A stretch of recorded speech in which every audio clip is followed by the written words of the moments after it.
You walk away from the exchange and your body reacts before your mind does. Your hands tremble. Your chest feels hollow. Nothing overt happened. No shouting, no obvious insult, no visible aggression. And yet something inside you has been siphoned off, quietly, efficiently, like a pickpocket brushing past in a crowd. Hours later, the words replay themselves in your head. I was just joking. You're too sensitive. I'm only saying this because I care about you. They sound harmless, even loving, but they leave the aftertaste of poison. This is how toxic power operates. Not with force, but with suggestion. Not with violence, but with implication. You didn't lose an argument, you lost energy. And the reason is simple. You showed up to a power struggle armed with decency, while the other side showed up with strategy. You tried to resolve tension through empathy. They used it as a weapon. You brought warmth into a room where someone came to dominate the temperature. Here is the uncomfortable truth most people avoid. Toxicity is not random. It follows patterns. You think you are dealing with a difficult person. You are not. You are dealing with a system, a behavioral machine designed to extract control, attention, and emotional reaction. A parasite doesn't hate the host. It needs it. And a toxic individual doesn't want connection. They want leverage. 5 centuries ago, Niccolo Machiavelli shattered the comforting myths society tells itself. He didn't write about how humans should behave. He wrote about how they do. He observed that people are driven less by virtue than by self-interest, less by love than by fear of losing relevance. His work unsettled the world because it stripped away moral fantasy and exposed the mechanics underneath. Power, he argued, does not respond to goodness. It responds to clarity, positioning, and consequence. And this is where most people fail. They project their own conscience onto someone who doesn't share it. You assume that if you explain your pain, the other person will stop. If you show enough kindness, they'll soften. If you stay reasonable, things will balance out. That assumption is the trap. It's like trying to negotiate with fire by offering it oxygen. A toxic person does not experience interaction as mutual exchange. They experience it as extraction. Your explanations become data. Your emotions become fuel. Your reactions become proof of control.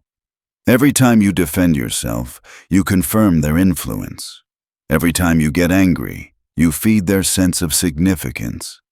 Every time you over-explain, you hand them the blueprint to your inner world. Machiavelli understood this mechanism intuitively. He wrote that people are moved by fear and advantage far more reliably than by affection. The toxic individual is driven by a quiet, gnawing fear of insignificance. They manage that fear by provoking reactions in others. If they can make you doubt yourself, justify yourself, or lose composure, they feel momentarily powerful. You become the battery that keeps their emptiness charged. The mistake is trying to heal them, to save them, to appeal to the better angels of their nature. That instinct feels noble, but in this context, it is lethal. Machiavelli warned that the man who ignores what is in favor of what ought to be invites his own ruin. Treat a predator like a wounded animal, and you will be surprised when it bites. This is where the internal shift begins. The part of you that wants universal harmony, approval, and emotional resolution must be put to rest. Not destroyed out of bitterness, but retired out of wisdom. That part is not evil, it is simply unarmed. And in a landscape shaped by power dynamics, unarmed goodness becomes a liability. It becomes the handle others use to open you up. The game is not about who is morally right. It is about who maintains sovereignty over themselves. The moment your emotions are hijacked, The moment your voice rises, the moment you feel compelled to explain, you have already ceded ground. Control is not loud, it is quiet. It is the ability to remain intact while someone else spirals. So the first weapon is not confrontation, it is disappearance, psychological, not physical. You begin by becoming a void. Machiavelli observed that everyone sees what you appear to be, but few ever experience who you truly are. Toxic people rely on reading you. They probe, test, and poke, searching for pressure points. Insecurities, fears, old wounds. Once mapped, they exploit them with surgical precision. Your defense is to become unmappable. When provoked, do not rush to correct the record. When accused, do not scramble to defend your character. When guilt is deployed, do not counterattack. Offer nothing. A neutral look, a pause, a single, non-committal acknowledgement. Then silence. This is not passivity. This is strategic absence. You are removing friction from the system. Think of it like physics. If someone leans aggressively against a wall and the wall suddenly vanishes, they don't stay standing. They fall. Toxic behavior requires resistance to feel powerful. When there is nothing to push against, the force collapses inward. Indifference is not weakness. It is annihilation. Because an insult implies you matter enough to provoke. Indifference implies they no longer exist in your internal world, and that realization is unbearable to someone addicted to control. This discipline feels unnatural at first. Your ego will protest. It will demand justice, explanation, closure. But ego seeks immediate relief. Strategy seeks long-term dominance. You are not here to win moments. You are here to end patterns. And this is only the beginning. Once you become a void, something predictable happens. The pressure increases, the tactics escalate, the tone sharpens. This is not failure, it is confirmation. When a toxic person stops getting the reaction they need, they don't self-reflect, they intensify. Psychologists call this an extinction burst.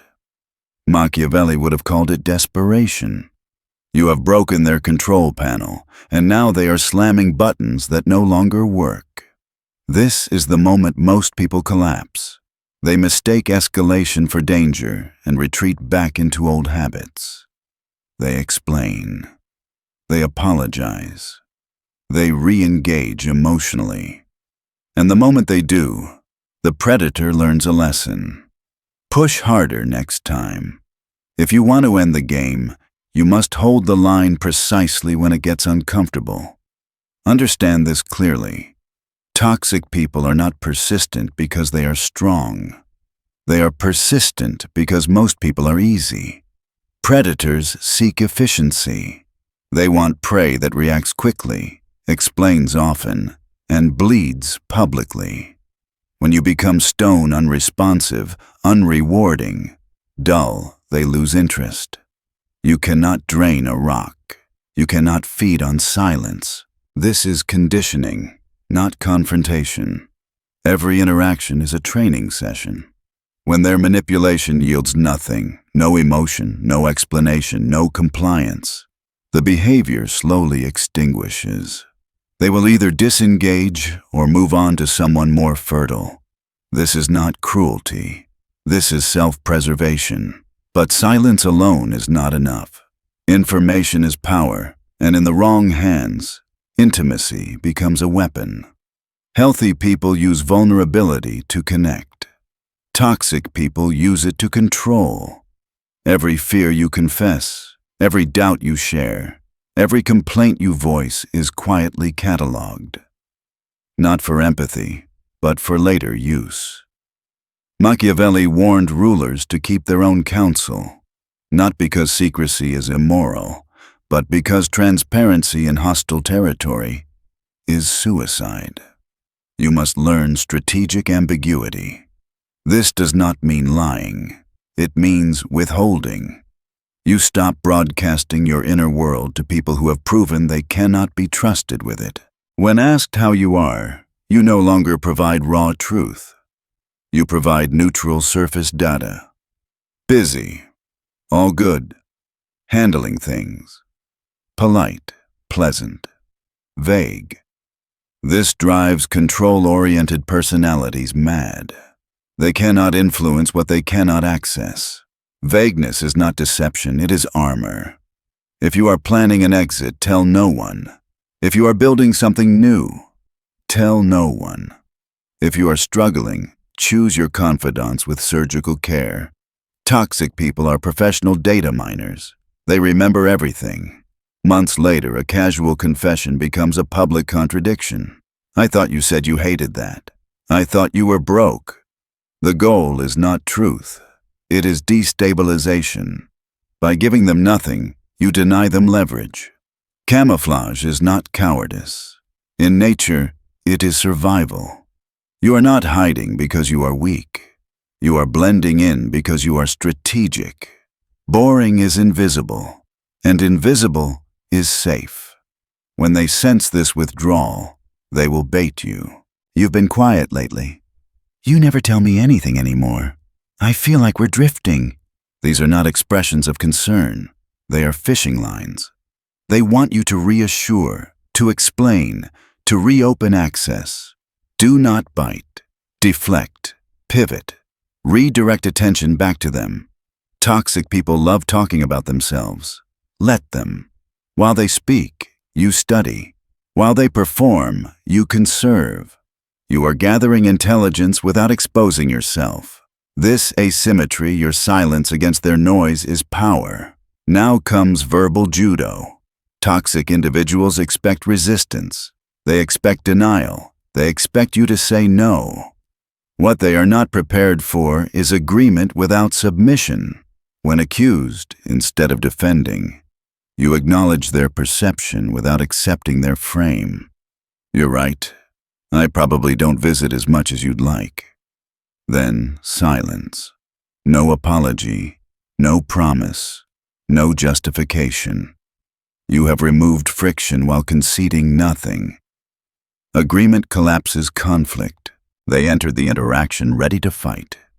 You sat down. Their aggression has nowhere to land. They either escalate into absurdity or retreat in confusion. Both outcomes favor you. This requires ego death.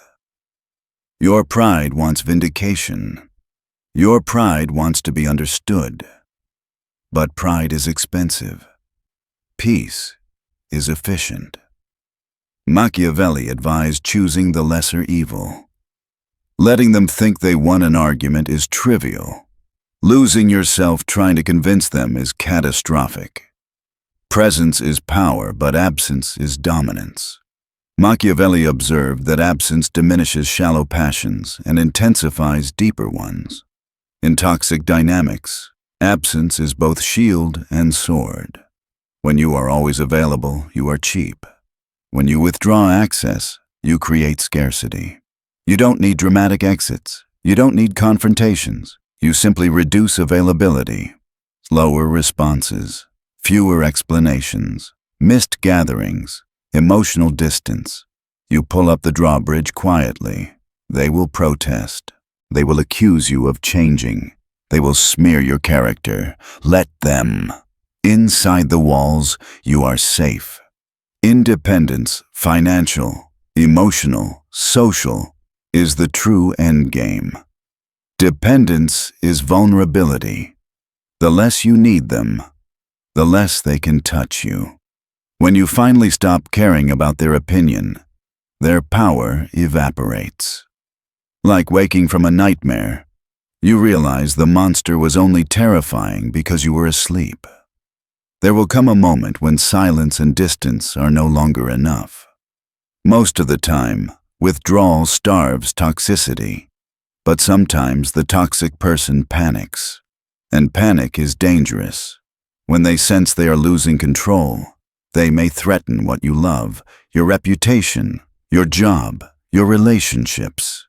This is when you must understand a brutal Machiavellian truth. Half measures create enemies. Decisive action ends them. Machiavelli warned that injuries must either be avoided or delivered completely. A small wound invites revenge. A decisive blow removes the threat. Most people fail here because they want to appear reasonable. They complain quietly. They hint. They warn. They seek validation before acting. This is not strategy. This is fear disguised as caution. If you confront a toxic person emotionally, you motivate them. If you embarrass them privately, you energize them. They will retreat only to return with a better plan. The goal is not to hurt. The goal is to neutralize. In the modern world, power rarely requires force. It requires exposure. Toxic individuals thrive in ambiguity and politeness. They rely on implication, jokes, and plausible deniability. They count on your reluctance to create discomfort. So you reverse the terrain. You drag their behavior into the light. When they make a cutting remark disguised as humor, you do not laugh. You do not get angry. You stop everything. You look at them calmly and ask, "Can you explain what you meant by that?" Silence follows. The room shifts. They will retreat behind humor. "I was just joking." You don't let them escape. "I understand. I just don't see what's funny. Help me understand." Now the spotlight is on them. They must either admit cruelty or expose incompetence. Either way, their mask cracks. Shame floods in. This is devastating for a narcissistic personality. They can tolerate anger. They cannot tolerate exposure. You have removed their camouflage. Once you demonstrate that you are willing to make things awkward to protect your boundaries, the calculus changes. You are no longer easy prey. You are labeled difficult, and that is good. Difficult means costly. Predators seek efficiency, not resistance. In professional settings, emotion is a liability. Switch to documentation. Every conversation becomes written. Every agreement is summarized. Facts replace feelings. Paper replaces debate. Toxic operators hate records because records collapse lies. When they try to pull you into verbal exchanges, you decline. Send it in an email. This is not defiance. It is checkmate preparation. Never threaten action. Empty threats signal weakness. You don't say you'll report. You report. You don't say you'll escalate. You escalate. Machiavelli taught that consequences must arrive suddenly and decisively. When the blow comes without warning, it prevents counter-strategy. When control is lost, toxic individuals deploy their final weapon, the smear campaign. If they cannot control you, they will attempt to control how others see you. This terrifies most people because social exclusion is primal. But here again, Machiavelli offers clarity. Perception is reality, but consistency shapes perception over time. Do not chase lies. Do not defend yourself frantically. That signals guilt. Instead, build a reputation fortress. Be calm. Be reliable. Be measured with everyone else. Over time, their narrative collapses under its own weight. When one person screams chaos and 10 others experience stability, the truth becomes obvious. If someone approaches you with gossip, do not counterattack. Use contrast. That's unfortunate they feel that way. I hope they're okay.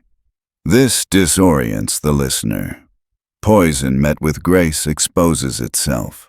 Darkness is most visible next to light, not because you are virtuous, but because it is strategically devastating. Toxic people burn bridges. They cannot help it. Chaos is their addiction. Your job is not to expose them loudly. Your job is to outlast them quietly. Eventually, the mask slips for everyone. There is a point, however, where strategy ends and exit begins. Some dynamics cannot be managed. They must be terminated. And most people leave badly. They argue, they explain. They leave doors open. This is not leaving. This is prolonging the war.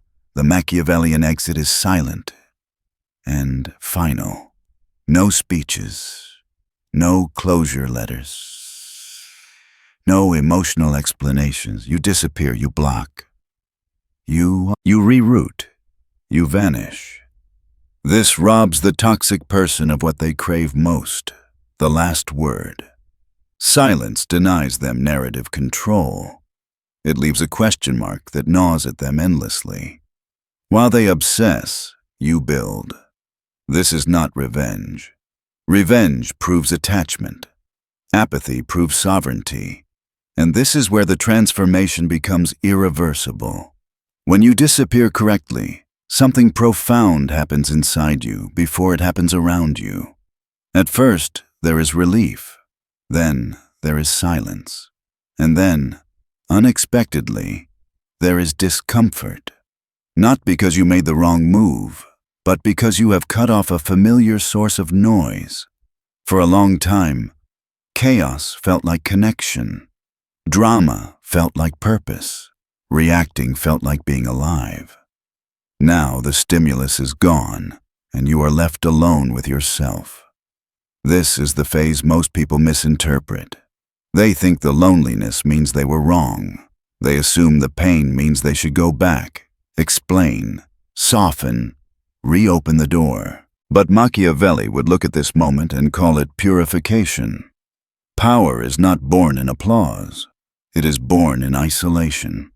What you are feeling is not loss. It is withdrawal from validation, from being needed, from being emotionally summoned on demand. You are detoxing from dependence. The toxic dynamic did not only drain you, it shaped you.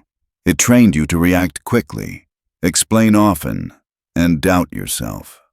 When you remove that system, the old reflexes still fire.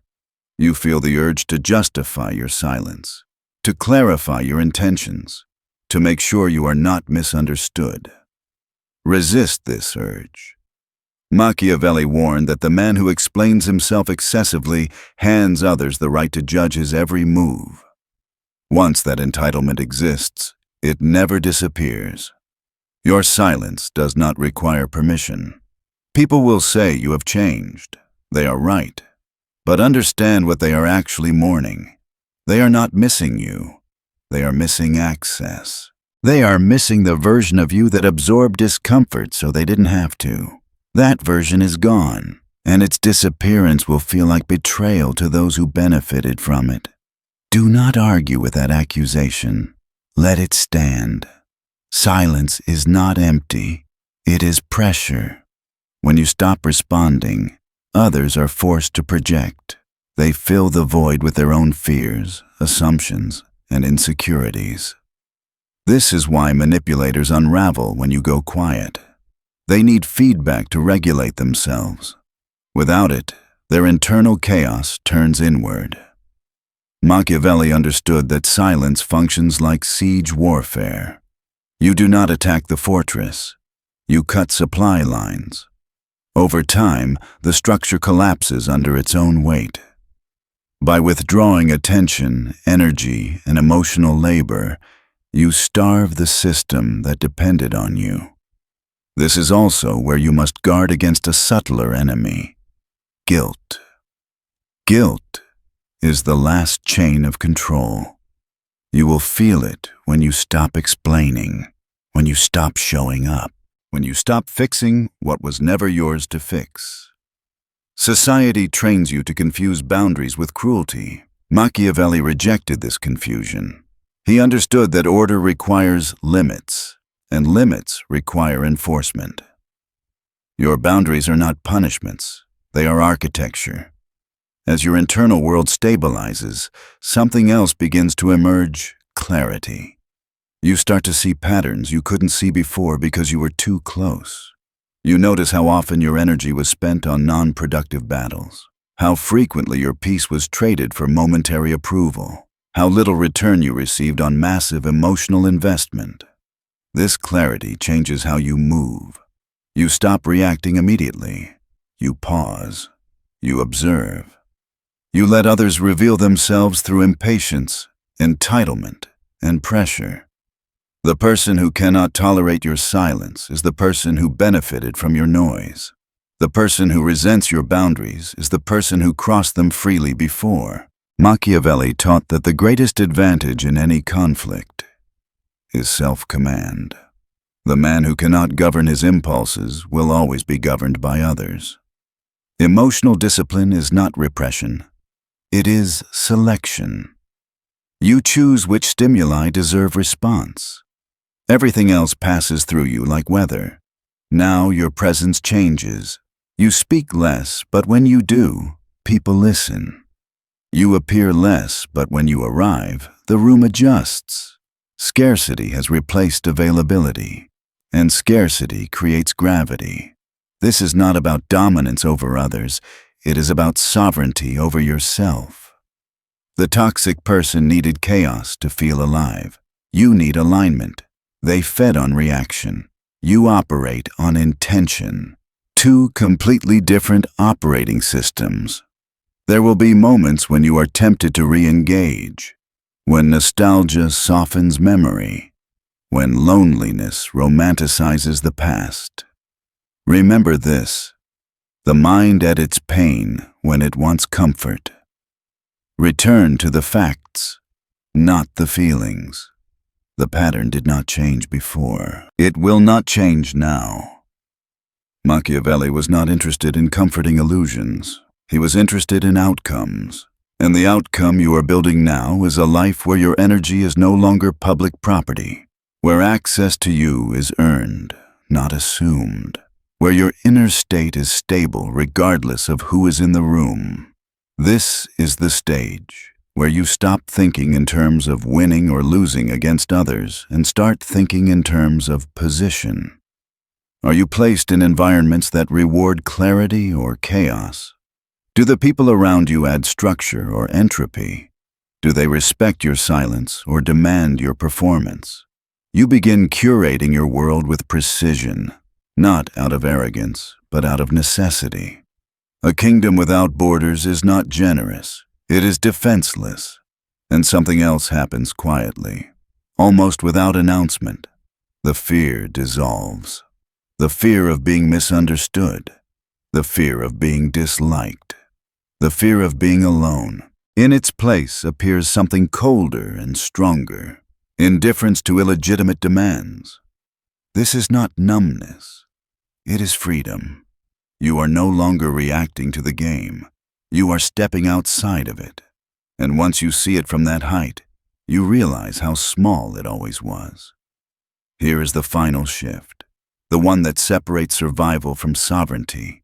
At some point, you stop asking how to beat toxic people, not because you've mastered the tactics, but because the question itself becomes irrelevant. You no longer orient your life around defense. You no longer calibrate your behavior in reaction to dysfunction. You move from countering threats to building terrain where threats cannot reach you. This is what Machiavelli meant by independence. Power is not loud confrontation. It is not constant vigilance. It is structural. It is the quiet confidence of knowing that if someone turns against you, your life does not collapse. Your finances do not implode. Your identity does not fracture. Your peace does not evaporate. Dependency is the root of vulnerability. The more you need someone's approval, money, access, or validation, the more leverage they hold over you. So the endgame is not domination. It is detachment. As your life becomes fuller, stronger friendships, cleaner routines, sharper focus, deeper self-respect, the toxic figures from your past shrink. Not because they changed, but because they are no longer central. Like a shadow at dusk, they disappear when the light grows strong enough. This is where many people make one last mistake. They think the goal is to prove something, to succeed visibly, to be seen thriving. But Machiavelli would warn you, the desire to be witnessed is the final chain. True freedom is not being admired, it is being unaffected. Success that is fueled by resentment keeps you tethered. Ascension fueled by clarity cuts the cord. When you stop caring whether they see you, their final illusion collapses. Toxic people believe they are essential, that without them, you would falter. Your quiet stability disproves this lie more brutally than any confrontation ever could. Somewhere, without your involvement, they realize something that terrifies them. You were never dependent on them. They were dependent on you, and now the supply is gone. This is why Machiavelli said that titles do not honor men. Men honor titles. Relationships are the same. They do not give you value. You lend value to them. When you withdraw that value, the structure crumbles.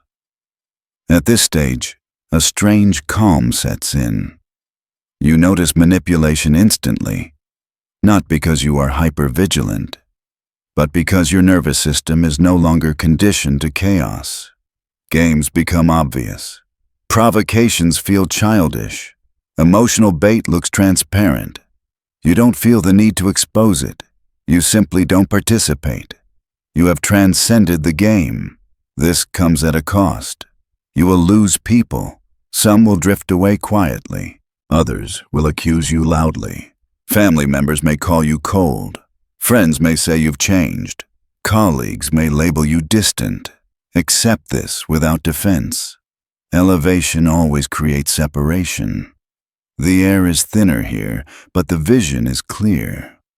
Machiavelli never promised companionship. He promised clarity, and clarity reveals something unsettling. Many connections were never bonds. They were transactions. You provided stability, validation, or emotional labor. When you stopped, the relationship ended. That is not tragedy. That is truth. Now you stand in a different posture. Not rigid, not aggressive, simply grounded. You speak when it matters. You disappear when it serves you. You engage selectively. You observe more than you react. You are no longer pulled into chaos because chaos requires consent. This is the paradox most people never understand. The most dangerous person in the room is not the loudest or the cruelest. It is the one who does not need to be there, the one who can leave without explanation. The one whose silence is not avoidance, but choice. You have learned the weight of these tools: silence, absence, ambiguity, precision. They are heavy because they require discipline. They deny the ego its cravings. They force you to trade immediate emotional relief for long-term power. But they also give you something most people never experience: peace that cannot be taken from you. Machiavelli was not a villain. He was a realist. He understood that kindness without structure is fragile, and empathy without boundaries is self-destruction. His philosophy was not about becoming cruel. It was about becoming formidable, so that your kindness could survive. You are not becoming heartless. You are becoming whole. A harmless person is not virtuous. They are simply defenseless. A formidable person who chooses restraint, that is virtue. That is mastery. So this is where you stand now, awake, unavailable to manipulation, no longer bleeding from invisible wounds. You see the strings, you see the patterns, and instead of cutting them dramatically, you step away from the puppet stage entirely. The final lesson is this: you did not win by beating them. You won by no longer needing to. And once you reach that place, there is only one question left. Now that you are free, what will you build? And now, here is the final truth most people never reach. Freedom is not loud. It doesn't announce itself. It doesn't seek witnesses. Freedom is quiet alignment. When you stop explaining, the world adjusts. When you stop reacting, the noise fades. When you stop bleeding for people who enjoy the sight, your life hardens into something solid. You were never weak. You were overexposed. You were never broken. You were unguarded. Toxic people didn't overpower you. They studied you. And the moment you learned to study yourself instead, the balance shifted forever. This is the price of awakening. You will no longer fit where you once belonged. You will no longer tolerate what you once excused. You will no longer be summoned by guilt, fear, or emotional debt. And yes, some doors will close. Some people will fade. Some versions of you will die quietly without ceremony. That is not loss. That is evolution. Machiavelli understood something few dare to accept. Peace is not given. It is enforced through structure. Kindness is not virtue unless it is chosen, not extracted. You are no longer here to be consumed. You are here to be sovereign. So walk forward with fewer words, heavier silence, and clearer intent. Let others mistake your calm for coldness. Let them misread your distance. You know the truth now. You are not escaping the game. You have outgrown it. And once a person reaches that level, nothing and no one can ever hurt them the same way again.